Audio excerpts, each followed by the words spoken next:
Hello అండి, నమస్తే. నేను లలిత. నేను మిరపకాయ పచ్చడి చేస్తున్నానండి. దానికోసం కొన్ని బజ్జి మిరపకాయలు తీసుకున్నానండి.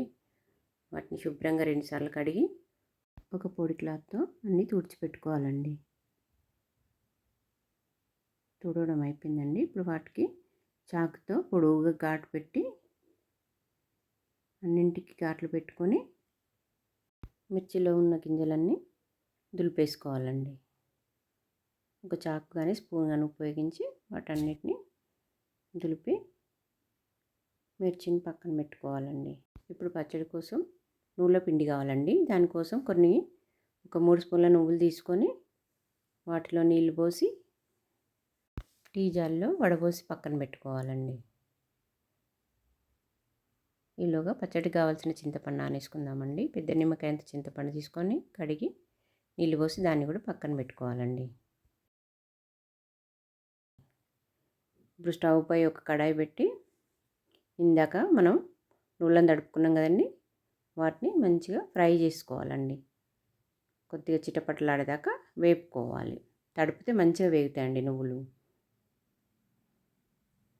వేగిన నువ్వుల్ని ఒక మిక్సీలోకి తీసుకొని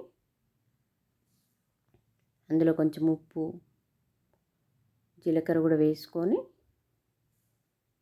దాన్ని మిక్సీ పట్టుకోవాలండి.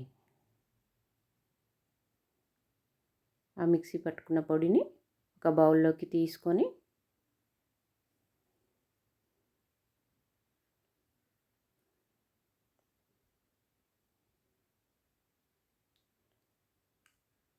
మనం మిక్సీ పట్టుకున్న నువ్వుల పొడినంతా మిర్చీలలో చక్కగా నింపుకోవాలండి.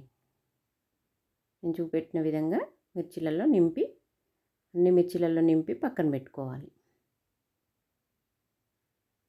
ఇప్పుడు అన్ని నింపడం అయిపోయిందండి. ఇప్పుడు స్టవ్ పై కడాయి పెట్టుకొని అందులో పెద్ద గరిటెడు నూనె పోసుకోవాలండి. నూనె ఎక్కువనే పడుతుందండి కొంచెం. ఇప్పుడు అది నూనె వేడయ్యాక అందులో ఈ మిర్చీలన్నిటిని పెట్టుకొని అన్ని మిర్చీలన్నీ దాంట్లో వేసి చక్కగా అన్ని వైపులా ఫ్రై అయ్యేటట్టు తిప్పుతూ ఫ్రై చేసుకోవాలండి.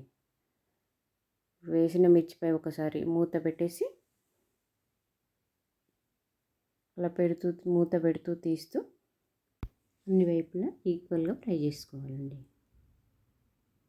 నువ్వుల పొడి వేసామని మాడిపోవడం అలాంటిది ఏం జరగదండి. ఆ నువ్వుల పిండి నుండి కూడా నూనె వెళ్ళడం వల్ల ఇంకా చక్కగా ఫ్రై అవుతాయండి మిర్చి. ఆ నువ్వుల పిండితో ఎంత చక్కగా ఫ్రై అయితే అంత టేస్టీగా ఉంటాయండి ఆ మిర్చీలు.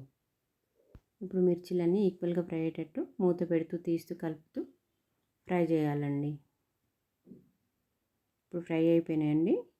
ఇందాక మనం కొంచెం నువ్వుల పొడిలో సాల్ట్ వేసుకున్నాం కదండి, ఇప్పుడు మళ్ళీ కొంచెం సాల్ట్ వేసుకుందాం. అది చేయితోనే వేసుకోవాలండి. సాల్ట్ను స్పూన్తో వేయద్దు, అక్కడక్కడ పడుతుంది.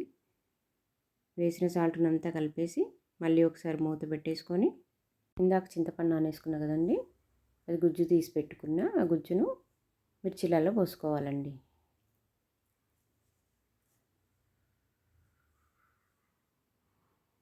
ఇప్పుడు అందులో కొంచెం జీలకర్ర మెంతుల పొడి వేసుకోవాలండి, చిటికెడంతా. ఇప్పుడు అంతా కలిపేసి దగ్గర పడే వరకు మూత పెట్టుకోవాలండి. జీలకర్ర మెంతుల పొడి వేయగానే మంచి స్మెల్ వస్తుందండి.